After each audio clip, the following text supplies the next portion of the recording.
Ya udah, obatnya sekarang kamu udah tempatnya Habibullah Haddad, kamu makan di sana. Kan makan di sana. Kalau kamu makan makanannya Habib Abdullah Haddad, insya Allah kamu sembuh. Oke, tunggu bentar ya teman-teman. Tadi dia menyebutkan kalau kamu makan makanannya Habib Abdullah. Habib Abdullah atau Habib siapa? Coba kita ulang. Ya udah, obatnya sekarang kamu udah tempatnya Habibullah Haddad, kamu makan di sana. Abdullah Al-Haddad. Ya, bener. Bener. Ya, gak salah dengar. Memang Habib Abdullah Al-Haddad itu adalah salah satu wali yang paling berkeramat di kalangan Habib. Bahkan ketika orang mati, teman-teman, mati nih orangnya, ditanya man rabbuka, jawabannya Habib Abdullah Al-Haddad. Ini saudaranya ditanya sama malaikat, man rabbuka? Apa jawabannya? Habib Abdullah Al-Haddad. Waduh, Tuhannya ditanya sampai Tuhanmu Habib Abdullah Haddad ini orang. Dan sekarang ada keramat lagi dari Habib Abdullah Al-Haddad yang bisa menyembuhkan orang sakit perut hanya dengan makan makanan bekasnya Habib Abdullah Al-Haddad. Ya udah, obatnya sekarang kamu udah tempatnya Habibullah Haddad, kamu makan di sana. Kalau kamu makan makanannya Habib Abdullah Haddad, insya Allah kamu sembuh. Ada kadang perutnya sakit, datang Habib Abdullah Haddad. Perutnya sakit. Habib, minta makan, Habib, perut saya sakit. Ini obatnya makanan dari antum, kata Habibullah Al-Haddad. Jadi obatnya makanan bekas Habib Abdullah Haddad. Lanjut dulu dah. Mohon maaf, makanannya habis. Makanannya habis.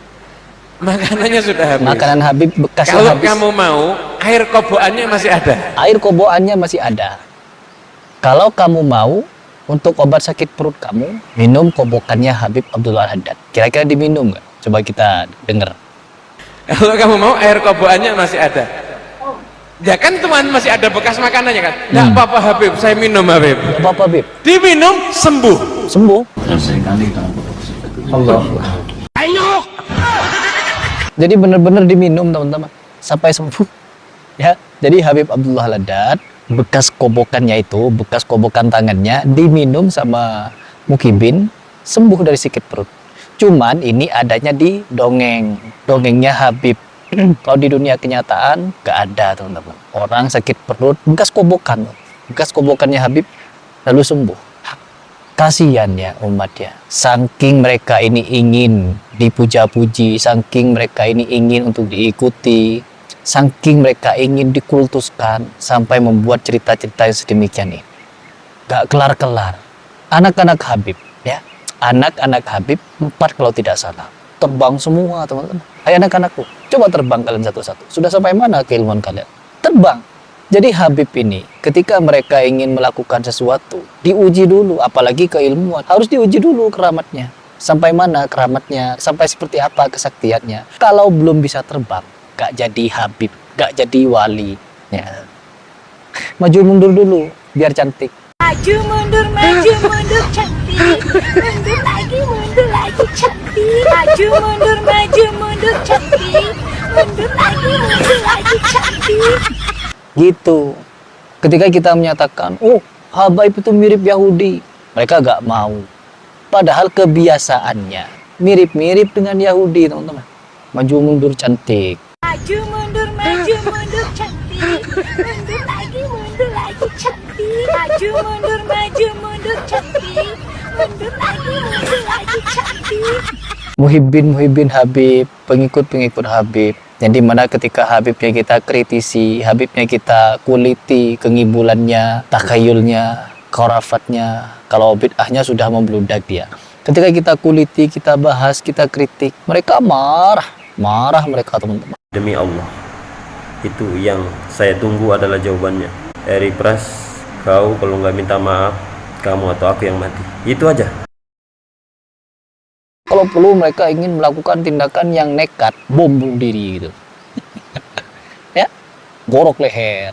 Pernah saya bahas dulu itu Habib yang sampai nodong pakai golok, itu Habib yang itu.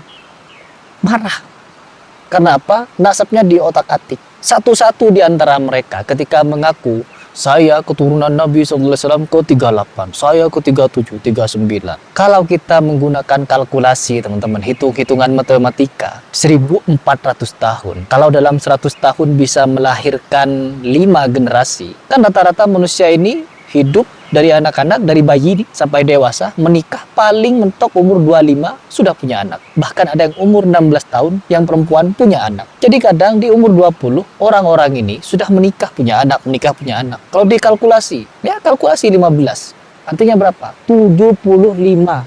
Harusnya Habib yang ada sekarang bukan keturunan 38. Ke 75 atau 80. Karena ada catatan yang tidak tercatat selama 500 tahun. Akhirnya mereka bikin kitab, teman-teman, disambung-sambungkan kepada Nabi. Untuk apa? Untuk dikultuskan. Minum darah Nabi untuk pembuktian seakan-akan mereka bisa menjadi pewaris benar.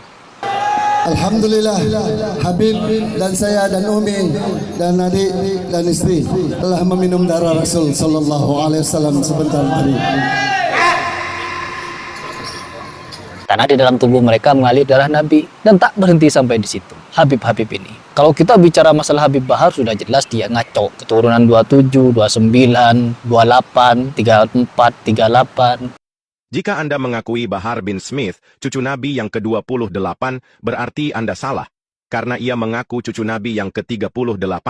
Loh, Habib kok ngaku cucu ke-28? Ana waktu itu baru bangun tidur.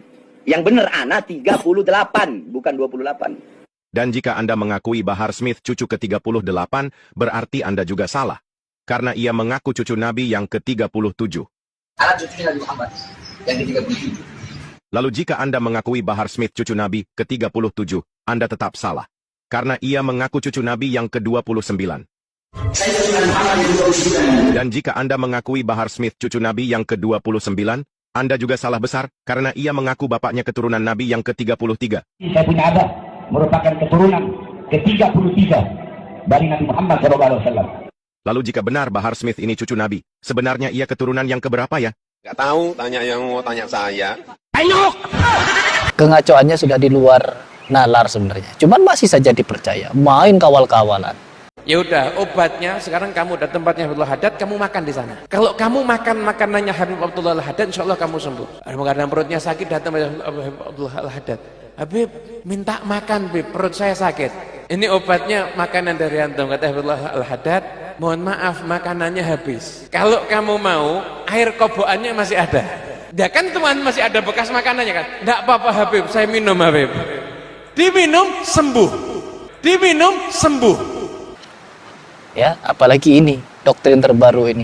Minum kobokan Habib, sakit perut, beres. Pergi ke kuburan punya hajat, ikdi hajatina ke Habib, beres. Ya bin Muhsin ikdi hajatina. Jadi mereka visi misinya untuk membuat orang Indonesia atau umat Islam di Indonesia mengkultuskan mereka, memuja-muji mereka dan menganggap mereka istimewa. Agar apa? Agar mereka tetap hidup di jemaah. Gitu mungkin.